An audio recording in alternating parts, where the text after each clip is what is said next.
தாத்தா அவன் பேர்லாம் சொல்லு. சின்னப்பா கவுண்டர் சாத்தனூர். சரி.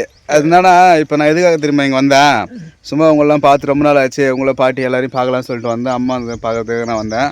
அவங்களாம் பார்த்தது எனக்கு ரொம்ப சந்தோஷமாக இருக்குது. உங்களுக்கு எப்படி சந்தோஷமாக இருக்குதா, ஏன்டா வந்தவனுக்குதா?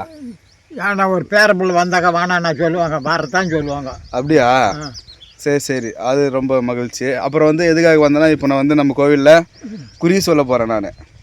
ஓகேவா? அதுக்காக தான் நான் வந்தேன். நீ கூட ஏதோ குறி வாக்கு ஏதோ சொல்கிறது நான் சொன்னேன். உண்ணா வாக்கு வந்துச்சு உனக்கு? நான் சொல்லியிருந்தேன். அதான் அசுரர் வாக்கு. அசுரர் வாக்கு வந்து நீ என்ன சொல்லியிருந்தேன், என்ன பண்ணியிருந்தேன்? உனக்கு சொல்கிறேன் கேளு. இப்படியே சொல்லு, வீடியோ ஒன்றுக்குது, அப்படியே சொல்லு. கேமராவில் சொல்லு தாத்தா. அசுரர் வாக்குன்னு வந்துச்சா? நாங்கள் ஆளுக்கு 10 ரூபா கொடுத்து இந்த கோயில் சீர் பண்ணலான்னு. எந்த கோயில்? இந்த காளிமா கோயில். சீட்டு கட்டினா 47 பேர். இந்த 40 பேர் 7 பேர் என்னாட்ட ஆளுங்க. இந்த 40 பேர் அரியா பசங்க. அப்புறம் அதுங்க என்ன பண்ணாங்க, கோயில் சீர் பண்ணக்கூடாதுன்னு ஆவலூர்பேட்டிலேருந்து பம்பை இட்டுக்குன்னு அப்புறம் வந்து இது உடையாம்பட்டி சேட்லேருந்து கரண்டி எடுத்தாந்து இதை பண்ணுறாங்க. தாத்தா இறக்கிறாங்க, நான் கம்புக்கு தண்ணி கட்டிங்கிறேன். எனக்கு அசுரர் வாக்கு வந்து நீங்கள் சூத்தா உங்களுக்கு அருள் ஆகாது அப்படின்னு எனக்கு மேலே அந்த அந்த அசுரர் வாக்கு வந்து சொல்லுது.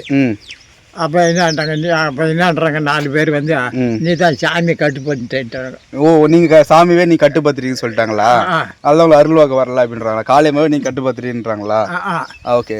நான் என்ன சொன்னேன், நான் எனக்கு அந்த அசுரர் வாக்கு சொல்லுது, நான் ஒன்றும் சாமியை கட்டுப்படுத்தலை. இந்த இங்கேருந்து பொய்னம்பிள்ளையார் கோயிலுக்கு போய் அங்கே தீபார்த்தனை பண்ணி பொய்னம்பிள்ளையார் கோயில் பூசாரி இட்டுக்குன்னு வந்து நீங்கள் செஞ்சீங்கன்னாக்கா உங்களுக்கு அருள் ஆகும் அப்படி சொன்னீங்களா? அதேமாரி அப்புறம் போய் பொய்னம்பிள்ளையார் கோயிலில் போய் எடுத்துக்கிட்டு வந்து பூசாரி இட்டுன்னு வந்து அப்புறம் வாங்கிச்சாங்க. அப்புறம் வந்துச்சு. சரி, இதெல்லாம் உங்களுக்கு எப்படி தாத்தா எங்கன்னா போய் முறைப்படி கற்றுக்குனீங்களா? எப்படி இந்த அருள் வாக்கு நீங்கள் சொல்ல கற்றுக்க? என் மனசில் ஏற்படுத்துகிறா அதுமாரி ஏற்படுதா? சரி. இது இப்போ எவ்வளோ நாளாக சொல்லிங்கிறீங்க? இது எப்போ நின்றுடுச்சு? இப்போ 3 வருஷத்துக்கு மேலே. 3 வருஷமாக நின்றுச்சா? ஸோ இப்போ நம்ம வந்து பார்த்தீங்கன்னா 3 வருஷமாக நம்ம சொல்லிகிட்ருக்கோம். நம்ம சொல்கிறது எல்லாமே நான் பேசுகிறேன் 3 வருஷமாக நம்ம சொல்லிகிட்ருக்கோம். நம்ம சொல்கிறது எல்லாமே நடந்துகிட்ருக்கு. அது இறைவனுடைய சிந்தமோ இல்லைன்னா வந்து பரம்பரையாக ஒரு 5 நாளாக அந்த வருதுன்னு தெரில. இன்னும் மேற்கொண்டு இன்னும் நம்ம பெருசாக அருள்வாக்கு சொல்கிறது அது எல்லாமே பண்ண போகிறோம்.